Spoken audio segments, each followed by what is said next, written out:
Welcome, folks, to the next episode of BattleTech Simplified, Season 2. I'm Michael Shockman, I'll be your host and commentator, and in today's episode we will be covering a mech that was created with the spirit of cooperation in mind between the Federated Commonwealth and the Draconis Combine. Today we will be covering the Chimera.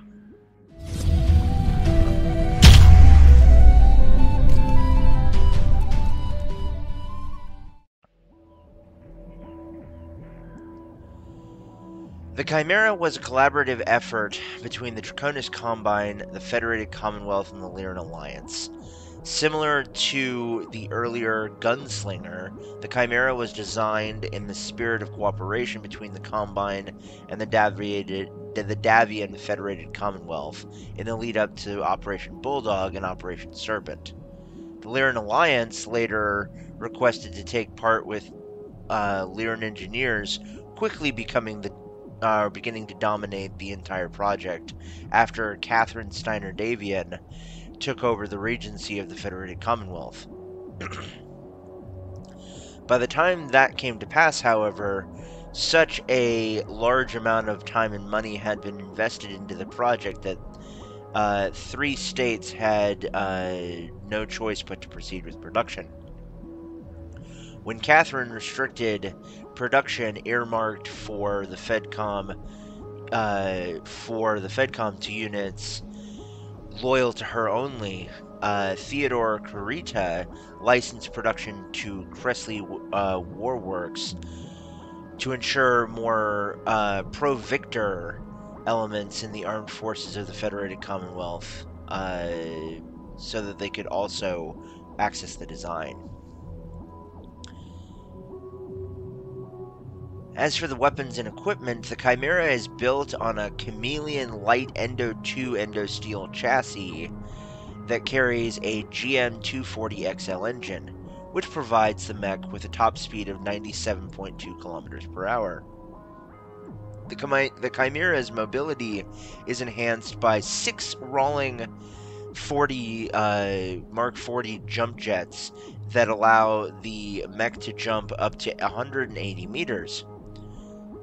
As for armor, the mech is protected by 7 tons of Starguard CCM armor. In terms of its weaponry, the Chimera carries an eclectic mix of weapons. The mech has, as its 2 primary weapons, an ExoStar ER large laser that provides the mech with an effective long-range firepower, as well as a Shigunga MRM-20 launcher that gives the mech a powerful medium-range punch for its size. Lastly, for close combat, the mech mounts a Bright Bloom ER medium laser and a Scattergun light machine gun. As for my personal feelings on the Chimera, the only place I've ever seen the Chimera, and truly I thought that this was a mech that was created specifically for MechWarrior 4 mercenaries. I did not realize until I researched this episode that it was actually in the lore. It is one of my favorite early game medium mechs, considering that I usually play in that game. I usually play as the Northwind Highlanders. You actually get 2 of these things, and in early game it makes for an amazingly fast, mobile, durable, and hard-hitting mech that wipes away the competition. So I would really like to see how it would hold up in things like BattleTech or MechWarrior 5 mercenaries. I'd love to see how some of the how they would perform, and also what the revamped look of it would be. Would highly recommend you check it out. Anyway, guys, thank you so much for joining me on this episode. Again, it was a shorter one, not quite as short as the things in the last section in the Light Mech series of this season, but still had a fun time making it. Had some good, fun memories of the Chimera. Hope you guys enjoyed. If you haven't already, please consider liking the video and subscribing to the channel.